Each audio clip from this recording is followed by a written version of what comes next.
সুপ্রিয় দর্শক মন্ডলী, কেমন আছেন আপনারা? স্বাগতম জানাচ্ছি আপনাদের কৈতন এন্টারটেইনমেন্টের নতুন একটা এপিসোডে। বন্ধুরা, আজকে আমরা কথা বলবো বহুল প্রতীক্ষিত তেলেগু সিনেমা পেডি নিয়ে। এই সিনেমার পরিচালক সুকুমার আর প্রধান চরিত্রে আছে দক্ষিণ ভারতের সুপারস্টার রামচরণ। সিনেমাটি নিয়ে মুক্তির আগেই দর্শকদের মধ্যে ছিল ব্যাপক উত্তেজনা, কিন্তু সিনেমাটি কি সত্যি সেই প্রত্যাশা পূরণ করতে পেরেছে, নাকি এটা শুধুই তার জনপ্রিয়তার উপর ভর করে দাঁড়িয়ে আছে? প্রিয় দর্শক, চলুন একটু বিস্তারিত আলোচনা করা যাক। প্রথমেই একটা মজার অভিজ্ঞতা আপনাদের সাথে শেয়ার করি। আমি মূলত এই সিনেমাটা চেয়েছিলাম যে তেলেগু ভাষায় দেখবো, আর আমাদের দেশে তো এই সিনেমাটা রিলিজ হয় না। আর আমার বিশ্বাস যে কোনো সিনেমা অরিজিনাল ভাষায় দেখার একটা অন্যরকম মজা আছে, কিন্তু যেইভাবেই আমি পেয়েছি কিন্তু সেই জায়গায় কোনো সাবটাইটেল ছিল না। তাই আমি একটু হতাশ হয়েই চিন্তা করলাম যে হিন্দি ডাবটাই দেখি। এবং সত্যি কথা বলতে আমি রামচরণের ফ্যান, তাই এই সিনেমাটা যেভাবে পেরেছি দেখে নিয়েছি। রামচরণের যখন এন্ট্রিটা আসে তখন কিন্তু এন্ট্রিটা কিন্তু খুবই অসাধারণ। সাউথ যে অডিয়েন্সরা আছে তারা 100% হচ্ছে এনজয় করবে।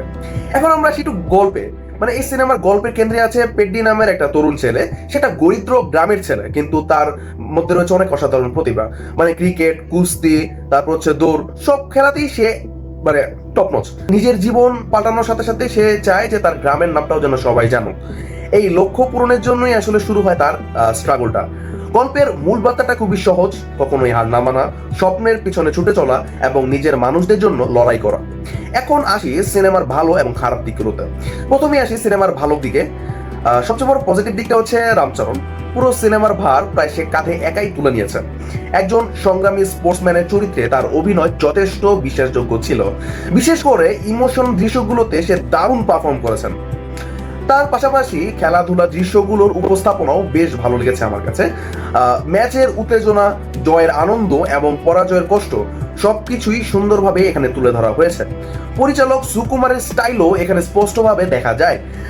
যারা পুষ্পা পছন্দ করেছেন তারা এইখানে কিছু ওভার দ্য টপ অ্যাকশন এবং মাস কিছু এন্টারটেইনমেন্ট খুঁজে পাবেন। আর সিনেমার শেষের বার্তাটাও যথেষ্ট অনুপ্রেরণাদায়ক ছিল। তবে দুঃখজনকভাবে সিনেমাটির বেশ কিছু বড় বড় সমস্যা রয়েছে। প্রথমেই আমরা বলবো যে নায়িকার চরিত্রটা আসলে নিয়ে। সিনেমার মূল গল্প যেখানে একজন স্পোর্টসম্যানের সংগ্রাম নিয়ে, সেখানে রোমান্টিক ট্র্যাকটা অনেকটাই অপ্রয়োজনীয় মনে হয়েছে আমার কাছে। বিশেষ করে কিছু দৃশ্যে নায়িকাকে যেভাবে উপস্থাপন করা হয়েছে সেটা গল্পের সঙ্গে খুব একটা মানানসই না, বরং এসব দৃশ্যে সিনেমার গতিকে অনেকটা বেশি কমিয়ে দিয়েছে। দ্বিতীয় বড় সমস্যা হলো গ্রাফিক্স এবং ভিএফএক্স। কিছু দৃশ্যে স্পষ্ট বোঝা যায় যে এখানে স্ক্রিন সিন ব্যবহার করা হয়েছে।